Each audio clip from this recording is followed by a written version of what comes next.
조선 왕 자전. 형을 제치고 왕위에 올라 성군으로 평가받는 성종 이혈. 성종 이혈은 조선의 제9대 국왕으로 덕종의 차남이자 연산군과 중종의 아버지이고 인종과 명종의 할아버지이며 순회세자와 선조에게는 증조할아버지가 됩니다. 세조의 장남 의경세자와 수빈은 씨의 적차남으로 태어났는데 태어나자마자 아버지가 요절했고 왕위 계승권은 작은 아버지 예종에게 넘어갔으나 예종도 즉위 1년 3개월 만에 갑자기 승하했습니다. 당시 자을산군은 왕위 계승 서열 3위에 불과했지만 사촌 동생 제한대군과 친형 월산대군을 제치고 장인 한명회라는 어마어마한 지원과 왕실 최고 어른인 할머니 자성대비의 지목을 받아 13살의 임금으로 즉위했습니다. 왕이 된 시기도 문화적 유산들이 꽃이 피는 때여서 나라를 다스리는 데에도 큰 어려움이 없었으며 별다른 잡음 없이 태평성대가 지속되었고 그와 함께 수많은 업적들을 남겼습니다. 그러나 군주로서 받은 스트레스와 술을 너무 좋아해 건강을 해친 것이 원인이 되어 39세라는 젊은 나이에 승하해 성종이란 묘호를 받았습니다. 조선시대 사대부들 사이에서는 세종과 더불어 성군으로 불렸는데 오늘은 왕자전인 만큼 성종의 자을산군 시절과 잘 알려지지 않은 일화 등을 중심으로 알아보도록 하겠습니다. 성종 이혈은 부친 의경세자가 요절한 뒤 어머니와 함께 궁을 나가 사가에서 생활했는데 봉호는 잘산군으로 잘은 우리나라에서 만든 글자로 잘이란 우리말 발음을 표기하는 용도로 쓰입니다. 세조 7년인 1461년 1월에 자산군이라는 군호를 받았으나 훗날 자을산군의 군호를 다시 받았는데 두 번째 군호가 내려진 시기는 명확하지 않습니다. 특히 세조실록과 예종실록에는 처음 받은 자산군과 뒤에 받은 자을산군 군호가 혼용되어 있어 더욱 헷갈리는데 무튼 군호는 두 글자가 원칙이지만 자을산은 세 글자라 두 자로 줄인 잘산이 등장했습니다. 군호는 주역의 뜻을 취해 장명하는 경우가 많아서 잘산군이라고 했는데 자리 없는 한자라 자을산이라고 풀어쓰게 된 것일 수도 있습니다. 자리 없는 한자이다 보니 실록에는 잘산군은 등장하지 않고 승정원 일기에 딱 한 번 나오는데 이 언급은 자을산군과 잘산군의 혼용이 많아 신하가 이를 문제 삼았기 때문이었습니다. 영조 31년인 1755년 1월 18일 승정원 일기에는 영건청당상 원경순이 임금에게 다음과 같이 유권 해석을 요청하는 내용이 나옵니다. 성종의 군호를 자을산 혹은 잘산이라고 썼는데 잘은 원래 한자에는 없어서 우리나라에서는 자을산이라고 했습니다. 그런데 세 글자의 군호가 내려진 예가 없습니다.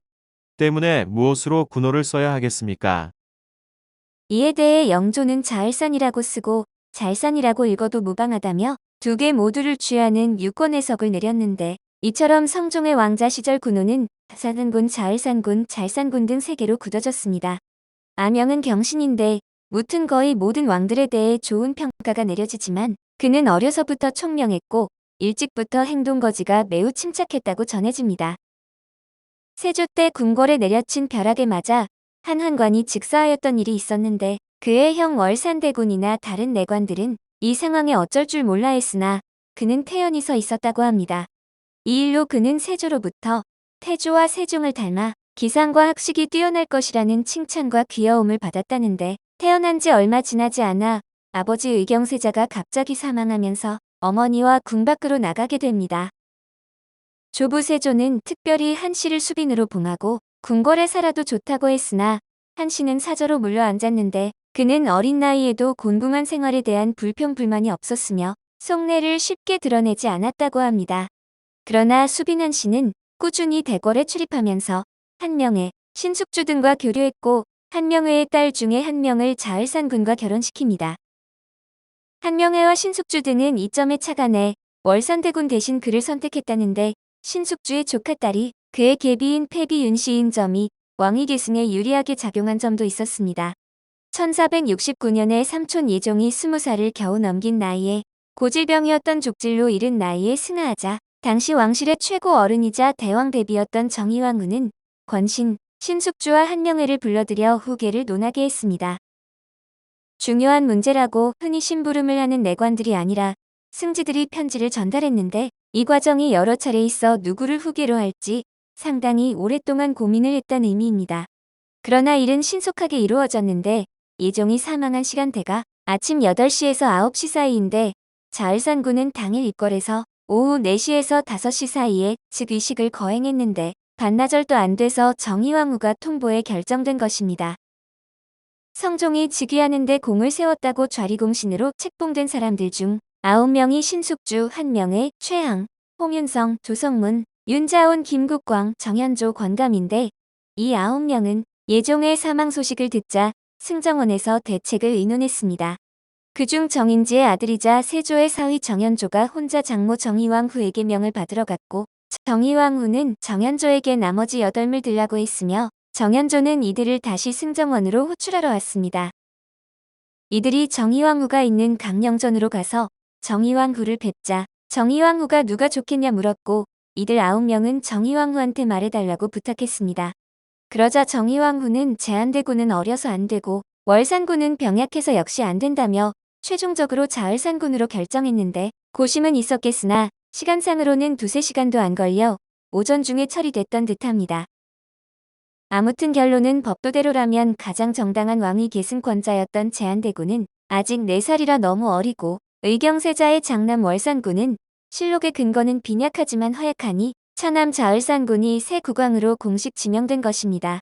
그러나 왕위에 올랐을 때의 나이가 13세라 아직 친정을 하기에는 너무 이른 탓에 조선 역사상 처음으로 할머니 정의왕후가 수렴청정을 했습니다. 성종은 예종이 죽은 당일에 바로 임금으로 즉위했는데 보통은 선왕이 죽으면 나흘에서 엿새 정도 기다렸다. 새 임금이 즉위했지만 성종은 정통성이 취약해 관례를 깨고 부랴부랴 즉위한 것입니다. 야사에는 인수대비가 둘째를 왕으로 삼으려고 술수를 부렸다는 얘기가 자주 나오지만 인수대비가 예종을 죽이고 반란을 도모할 작정이 아니었다면 상식적으로 불가능한 소리입니다. 팔팔한 20대의 예종이 언제 죽을지도 모르고 적장자가 없는 것도 아니었으니 수빈이 아들이 즉위하기를 기대했다기보다는 정치판에서 살아남는 안전장치로 한명회와 손을 잡아둔 것이 대박을 친 것으로 보입니다. 성종은 백성들의 삶을 돌아보기 위해 미행을 많이 했다고 알려져 있는데 야사에는 성종의 미행과 관련된 이야기들이 여러 전하는 바 그중 하나가 바로 어우동과의 이야기입니다. 성종이 어우동을 만나려고 미행을 했다는 야사가 사실이라고 생각하는 사람도 있지만 정사에서의 성종은 신하들의 반대를 무릅쓰고 어우동에게 교사령을 내려 처형했는데 물론 그것이 사실이라 그랬을 수도 있습니다. 또 미행 중에 한 군졸이 왕에게 보내는 상소를 쓰는 것을 보고 그 군졸에게 큰 상을 내리고 벼슬을 주었다는 이야기도 전하는데 물론 사실인지는 알 수도 없습니다. 맹꽁이 서당 등에 소개된 야사에 의하면 지방에서 한 양인이 첨지 벼슬이라도 얻고 싶어 상경했으나 뭘 어떻게 해야 할지 몰라서 다리 밑에서 지내고 있는 걸 만나 다음날 궁으로 불러 첨지 벼슬을 준 일도 있다고 합니다. 또 성균관 유생 셋이 서로 이를 잡아주다 임금님도 몸에 이가 있을까라는 토론하는 것을 엿듣고 창문으로 임금의 이를 싼 것이란 꾸러미를 던져주고 그 주제로 과거 시험을 열어 그들을 등용해 주었다는 내용도 있습니다. 화가 최경이 아버지 덕종의 어진을 그린 공을 치하하기 위해 성종이 그를 당상관에 제수하려 하자 온조정이 들고 일어나 불가상소를 올려 결국 명을 거두고 최경에게 말 한 피를 하사했다고 합니다. 한 번은 현판을 친필로 써서 내린 적이 있었는데 대관들이 잡기에 빠져 나라를 망치게 한다고 상소지를 해대자 화가 난 성종은 본인이 쓴 현판을 뜯어내 망치로 때려 부셔 불태웠을 정도로 다혈질이기도 했습니다. 어머니 인수대비에게 내내 눌려 살았다는 설이 있는데 실제로는 전혀 아닌데 태비 윤씨 사사도 본인이 직접 주도한 일이었고 인수대비가 거품을 물고 반대한 금승법을 통과시킨 왕이었습니다. 동물을 유달리 좋아해서 궁궐에서 동물을 많이 기르기도 했는데 고양이, 개, 사슴, 노루, 매는 물론 심지어 곤이나 앵무새, 공작, 원숭이까지 길러 살인 간관들에게 크게 비판받았습니다. 낙타를 들여올 때 신하들이 만류하자 성종이 군사용으로 들여온 것이라는 논리로 맞받아쳤지만 물론 무산되었는데 당시엔 값도 비싸고 기후가 안 맞는 조선에서의 군용으로는 효율적이지 못했을 것입니다. 풍류를 좋아한 사람답게 술도 무척이나 좋아해 세조처럼 신하들과 술자리를 자주 가졌는데 술버릇이 아랫사람에게 술 먹이기로 신하들에게 벌주를 먹이는 것을 좋아했다고 합니다. 대관들은 성종의 취미 생활이나 사생활에 사사건건 딴지를 걸며 하지 말라고 반대하는데 애완동물 하나 키우려 해도 반대, 매산양도 반대, 활쏘기도 반대의 왕이었지만 하고 싶은 일을 제대로 즐길 수 없는 처지였습니다. 그나마 술을 마신다거나 밤마다 후궁처소로 가서 씨를 뿌려 왕실을 번성하는 것은 권장되는 일이었는데 이 때문에 38세의 나이에 16남 12녀라는 어마어마한 자식들을 두지만 건강을 해쳐 젊은 나이에 요절합니다. 시를 매우 좋아했는데 역대 조선 국왕들의 시와 서를 모은 열성어제에는 성종이 지은 시와 서가 상당수 있으며 친형 월산대군과 주고받은 시가 대다수입니다. 우연의 일치이겠지만 고려의 성종과 비슷한 점이 상당히 많은데 아버지가 군주가 아니었으며 위에 형을 둔 상태로 왕위에 올랐고 사후에 받은 묘호도 둘 다 성종으로 똑같았습니다. 유교를 바탕으로 한 정책을 펼쳐 나라의 기틀을 잡았다는 공통점도 있으며 사망했을 당시의 나이도 38세로 같으며 심지어 사후에 나라 꼴이 막장이 되었다는 것도 같았습니다. 임진왜란 때 일본군이 무덤을 도굴해 무덤 안에 있던 부장품들을 모조리 다 가져가고 제궁을 불태워버리는 바람에 성종의 시신이 한 줌의 채로 불타버려 유실되었습니다. 성종은 가뭄이 들면 자주 물에 밥을 말아먹는 수반을 들었는데 자연재해를 극복하고자 하는 자신의 도덕성을 과시하는 측면도 있었지만 본질적으로 속이 타는 체질의 특성이 드러난 것이라고 합니다.